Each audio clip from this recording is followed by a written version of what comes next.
Good evening. Speaking after the signing of the India-Australia Economic Cooperation and Trade Agreement, the Prime Minister Narendra Modi noted that this is his third interaction with the Australian counterpart in the last 1 month. He conveyed his appreciation for the leadership of PM Morrison and the efforts of his trade envoy and former Prime Minister of Australia, Mr. Tony Abbott. He also committed the trade ministers that their team for a successful and effective engagement.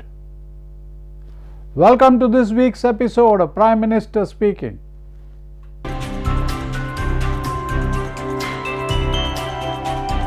The Prime Minister said that signing of Indus-Aus ACTA in such a short span of time reflects the depth of mutual confidence between the two countries. Shri Modi underlined the huge potential that exists in the two economies to fulfill the needs of each other, and this agreement will enable the two countries to fully leverage these opportunities. This is a watershed moment for our bilateral relations, he emphasized, terming people-to-people relations as the key pillar of the relationship between India and Australia. Prime Minister said, "This agreement will facilitate the exchange of students, professionals and tourists between us, which will further strengthen these relations." प्रधानमंत्री Morrison, Australia और भारत के trade मंत्री और हमारे साथ जुड़े दोनों देशों के सभी मित्रगण, नमस्कार। 1 महीने से भी कम समय में आज मैं अपने मित्र स्कॉट के साथ तीसरी बार रूबरू हूं। पिछले हफ्ते हमारे बीच वर्चुअल समिट में बहुत प्रोडक्टिव चर्चा हुई थी।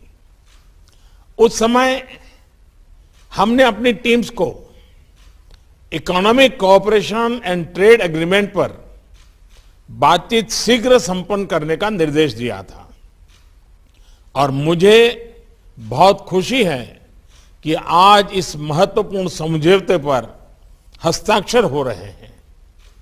इस असाधारण उपलब्धि के लिए मैं दोनों देशों के ट्रेड मंत्रियों और उनके अधिकारियों का हार्दिक अभिनंदन करता हूं। मैं ऑस्ट्रेलिया के पूर्व प्रधानमंत्री और वर्तमान में प्रधानमंत्री मॉरिसन के ट्रेड एनवॉय टोनी एबट का भी विशेष रूप से अभिनंदन करना चाहता हूं। उनके प्रयासों से इस प्रक्रिया में तेजी आई। फ्रेंड्स, इतने कम समय में ऐसे महत्वपूर्ण एग्रीमेंट पर सहमति बनना यह दिखाता है कि दोनों देशों के बीच कितना आपसी विश्वास है। यह हमारे द्विपक्षीय रिश्तों के लिए सचमुच एक वाटरशेड मोमेंट है। हमारी अर्थव्यवस्थाओं के बीच एक दूसरे की आवश्यकताओं को पूरा करने का बहुत पोटेंशियल है। मुझे पूरा विश्वास है कि इस एग्रीमेंट से हम इन अवसरों का पूरा लाभ उठा पाएंगे। इस समझौते के आधार पर हम साथ मिलकर सप्लाई चेन्स की रेजिलियंस बढ़ाने और इंडो पैसिफिक क्षेत्र की स्टेबिलिटी में भी योगदान कर पाएंगे। फ्रेंड्स, पीपल टू पीपल ये रिश्ते भारत ऑस्ट्रेलिया मित्रता का महत्वपूर्ण स्तंभ है। यह एग्रीमेंट हमारे बीच स्टूडेंट्स, प्रोफेशनल्स और पर्यटकों का आदान प्रदान आसान बनाएगा, जिससे ये संबंध और मजबूत होंगे। मैं एक बार फिर दोनों देशों की टीम्स को India Australia economic cooperation and trade agreement IndAus ECTA के प्रभावी और सफल नेगोशिएशन पर बधाइयां देता हूं। प्रधानमंत्री मॉरिसन को आज के आयोजन में शामिल होने के लिए मेरा हार्दिक धन्यवाद और ऑस्ट्रेलिया में आने वाले चुनावों के सफल आयोजन के लिए मेरी शुभकामनाएं और ऑस्ट्रेलिया की महिला क्रिकेट टीम को भी कल खेले जाने वाले विश्व कप फाइनल के लिए शुभकामनाएं। नमस्कार। The Prime Minister highlighted the importance of the Pada Yatra that was flagged off from the Red Fort in 2014 and noted the coincidence that he himself started his new journey as Prime Minister of India in the same year and embarked on the journey of public service and public welfare. Prime Minister said that today amid Azadi Ka Amrit Mahotsav, the country is calling for duty towards society and the nation transcending the self. Modi said the country is moving with a feeling of Sabka Saath, Sabka Vikas, Sabka Vishwas and Sabka Prayas. हमारा ये भारत हजारों वर्षों से संतों की, ऋषियों की, मुनियों की, आचार्यों की एक महान परंपरा की धरती रहा है। काल के थपेड़ों ने कैसी भी चुनौतियां पेश की हो, लेकिन ये परंपरा वैसी ही चलती रही। हमारे यहां आचार्य वही बना है जिसने हमें चरैवेति चरैवेति का मंत्र दिया। हमारे यहां आचार्य वही हुआ है जिसने चरैवेति चरैवेति के मंत्र को जिया है। श्वेतांबर तेरा पंथ तो चरैवेति चरैवेति की सतत गतिशीलता की इस महान परंपरा को नई ऊंचाई देता आया है। आचार्य भिक्षु ने शिथिलता के त्याग को ही आध्यात्मिक संकल्प बनाया था। आधुनिक समय में आचार्य तुलसी और आचार्य महाप्रज्ञ जी से जो प्रारंभ हुई महान परंपरा आज आचार्य महाश्रमण जी के रूप में हम सबके सामने जीवंत है। आचार्य महाश्रमण जी की ने 7 वर्षों में 18,000 किलोमीटर की ये पदयात्रा पूरी की है। ये पदयात्रा दुनिया के 3 देशों की यात्रा थी।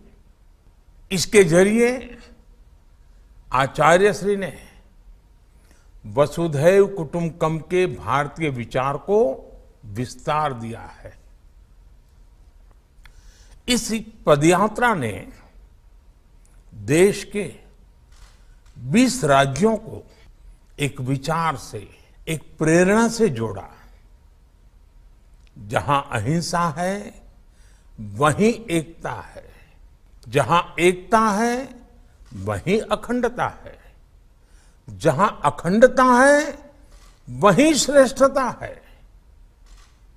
मैं मानता हूं आपने एक भारत श्रेष्ठ भारत के मंत्र को आध्यात्मिक संकल्प के रूप में प्रसारित करने का काम किया है। मैं इस यात्रा के पूर्ण होने पर आचार्य महाश्रमण जी को और सभी अनुयायियों को श्रद्धापूर्वक अनेक अनेक बधाई देता हूं। साथियों, श्वेतांबर तेरा पंथ के आचार्यों का मुझे हमेशा से ही विशेष स्नेह मिलता रहा है। आचार्य तुलसी जी, उनके पटधर आचार्य महाप्रज्ञ जी और अब आचार्य महाश्रमण जी, इन सब का मैं विशेष कृपा पात्र रहा हूं। इसी प्रेम के कारण मुझे तेरापंथ के आयोजनों से जुड़ने का सौभाग्य भी मिलता रहा है। इसी प्रेम के कारण मैंने आप आचार्यों के बीच ये कहा था कि ये तेरा पंथ है, ये मेरा पंथ है। भाइयों बहनों, मैं जब आचार्य जी महाश्रमण जी की इस पदयात्रा से जुड़ी जानकारी देख रहा था तो मुझे उसमें भी एक सुखद संयोग दिखा। आपने ये यात्रा 2014 में दिल्ली के लाल किले से शुरू की थी। उस वर्ष देश ने भी एक नई यात्रा शुरू की और मैंने लाल किले से कहा था कि ये नए भारत की नई यात्रा है। अपनी इस यात्रा में देश के भी वही संकल्प रहे, जनसेवा, जन कल्याण। आज आप करोड़ों देशवासियों से मिलकर परिवर्तन के इस महायज्ञ में उनकी भागीदारी की शपथ दिलाकर दिल्ली आए हैं। मुझे भरोसा है आपने देश के कोने कोने में, जन जन में नए भारत की इस नई यात्रा की ऊर्जा को अनुभव किया होगा, उसे साक्षात देखा होगा। मेरा आग्रह है कि बदलते भारत के ये अनुभव आप जितना ज्यादा देशवासियों के साथ साझा करेंगे उतनी ही उन्हें प्रेरणा मिलेगी। साथियों, आचार्य श्री ने अपनी इस पदयात्रा में सद्भावना, नैतिकता और नशा मुक्ति एक संकल्प के रूप में समाज के सामने पेश किया है। मुझे बताया गया है कि इस दौरान लाखों लाख लोग नशा मुक्ति जैसे संकल्प से जुड़े हैं। यह अपने आप में एक बहुत बड़ा अभियान है। आध्यात्मिक दृष्टि से देखें तो हम स्व का साक्षात्कार तभी कर पाते हैं जब हम व्यसन से मुक्त होते हैं। ये व्यसन, ये नशा, लोभ, लालच और स्वार्थ का भी हो सकता है। जब स्वयं से साक्षात्कार होता है तभी स्वयं में सर्वम के दर्शन होते हैं। तभी हमें स्वार्थ से ऊपर उठकर परमार्थ के लिए अपने कर्तव्यों का बोध होता है। साथियों, आज आजादी के अमृत महोत्सव में देश भी स्व से ऊपर उठकर समाज और राष्ट्र के लिए कर्तव्यों का आह्वान कर रहा है। आज देश सबका साथ, सबका विकास, सबका विश्वास और सबका प्रयास के संकल्प पर आगे बढ़ रहा है।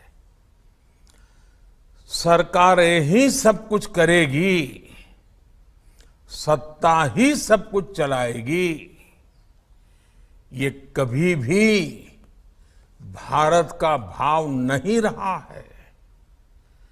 ये भारत की प्रकृति ही नहीं रही है। हमारे यहां राजसत्ता, समाज सत्ता, अध्यात्म सत्ता सबकी बराबर भूमिका रही है। हमारे यहां कर्तव्य ही धर्म रहा है। मुझे आचार्य तुलसी जी की एक बात भी याद आ रही है। वो कहते थे, मैं सबसे पहले मानव हूं, फिर मैं एक धार्मिक व्यक्ति हूं, फिर मैं एक साधना करने वाला जैन मुनि हूं, उसके बाद मैं तेरा पंथ का आचार्य हूं। कर्तव्य पथ पर चलते हुए आज देश भी अपने संकल्पों में यही भाव दोहरा रहा है। साथियों, मुझे खुशी है कि आज एक नए भारत के सपने के साथ हमारा भारत सामूहिकता की शक्ति से आगे बढ़ रहा है।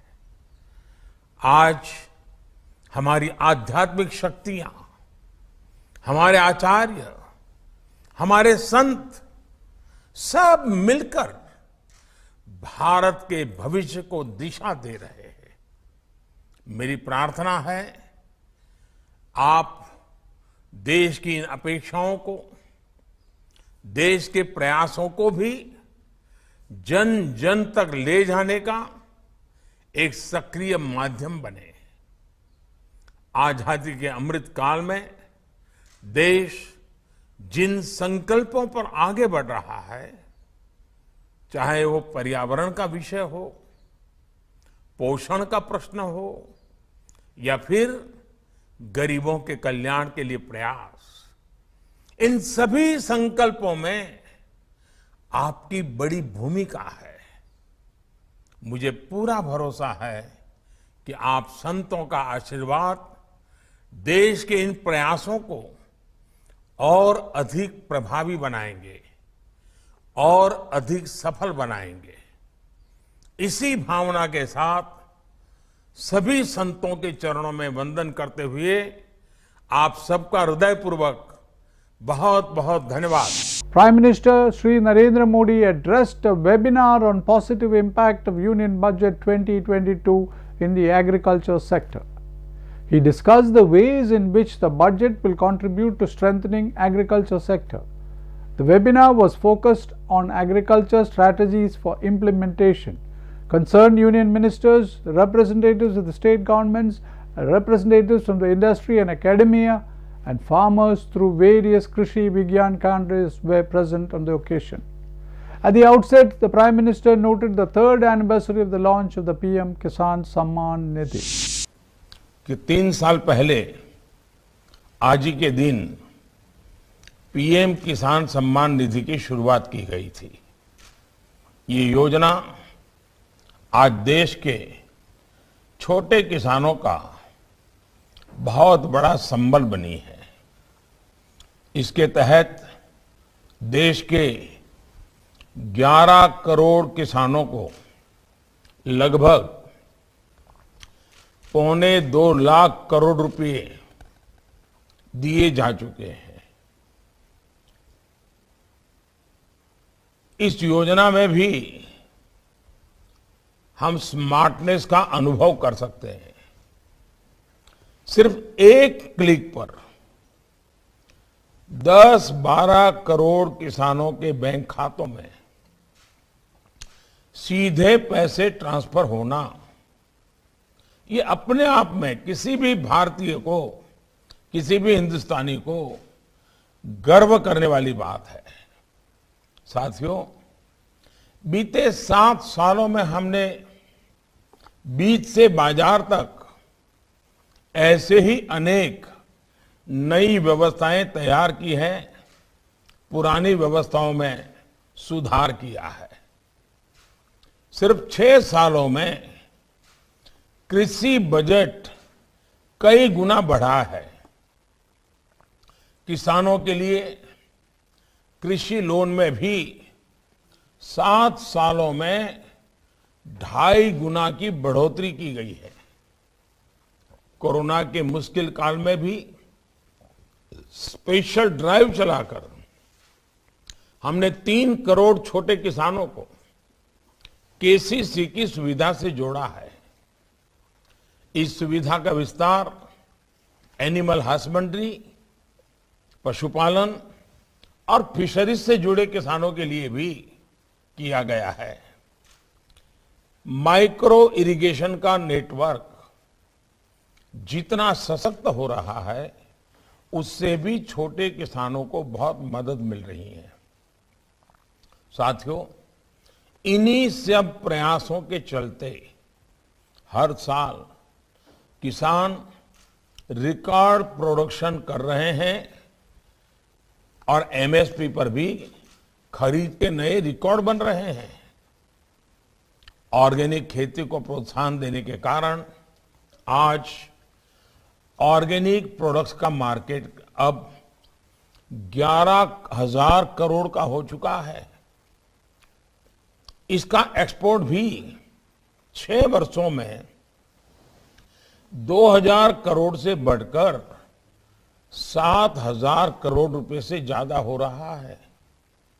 साथियों, इस वर्ष का एग्रीकल्चर बजट बीते सालों के इन्हीं प्रयासों को कंटिन्यू करता है, उनको विस्तार देता है। इस बजट में कृषि को आधुनिक और स्मार्ट बनाने के लिए मुख्य रूप से 7 रास्ते सुझाए गए हैं। पहला, गंगा के दोनों किनारों पर 5 किलोमीटर के दायरे में नेचुरल फार्मिंग को मिशन मोड पर कराने का लक्ष्य है। उसमें हर्बल मेडिसिन पर भी बल दिया जा रहा है, फल फूल पर भी बल दिया जा रहा है। दूसरा, एग्रीकल्चर और हॉर्टिकल्चर में आधुनिक टेक्नोलॉजी किसानों को उपलब्ध कराई जाएगी।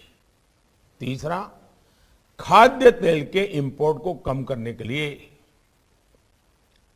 मिशन ऑयल पाम के साथ साथ तिलहन को जितना हम बल दे सकते हैं उसको सशक्त करने का हम प्रयास कर रहे हैं और इस बजट में इसको बल दिया गया है। इसके अलावा चौथा लक्ष्य है कि खेती से जुड़े उत्पादों के ट्रांसपोर्टेशन के लिए पीएम गति शक्ति प्लान द्वारा लॉजिस्टिक की नई व्यवस्था बनाई जाएगी। बजट में 5वां समाधान दिया गया है कि एग्री वेस्ट मैनेजमेंट को अधिक ऑर्गेनाइज किया जाएगा। वेस्ट टू एनर्जी के उपायों से किसानों की आय बढ़ाई जाएगी। छठा सॉल्यूशन है कि देश के 1.5 लाख से भी ज्यादा पोस्ट ऑफिस में रेगुलर बैंकों जैसी सुविधाएं मिलेगी ताकि किसानों को परेशानी ना हो। और 7वां ये कि एग्री रिसर्च और एजुकेशन से जुड़े सिलेबस में skill development, human resource development आज के आधुनिक समय के अनुसार बदलाव किया जाएगा। साथियों, आज दुनिया में हेल्थ अवेयरनेस बढ़ रही है, एनवायरमेंट फ्रेंडली लाइफस्टाइल के प्रति जागरूकता बढ़ रही है, ज्यादा से ज्यादा लोग इसकी तरफ आकर्षित हो रहे हैं। इसका मतलब यह है कि इसका मार्केट भी बढ़ रहा है। हम इससे जुड़ी चीजें, जो चीजें हैं जैसे नेचुरल फार्मिंग है, ऑर्गेनिक फार्मिंग है, इसकी मदद से इसके मार्केट को कैप्चर करने की कोशिश कर सकते हैं। नेचुरल फार्मिंग के फायदे जन जन तक पहुंचाने में हमारे कृषि विज्ञान केंद्र और एग्रीकल्चर यूनिवर्सिटीज को पूरी ताकत से जुटना होगा। With this, it's a wrap of this week's episode of Prime Minister Speaking. We'll be back again next week. Until then, this is Nanda Kumar signing off. Thank you for watching.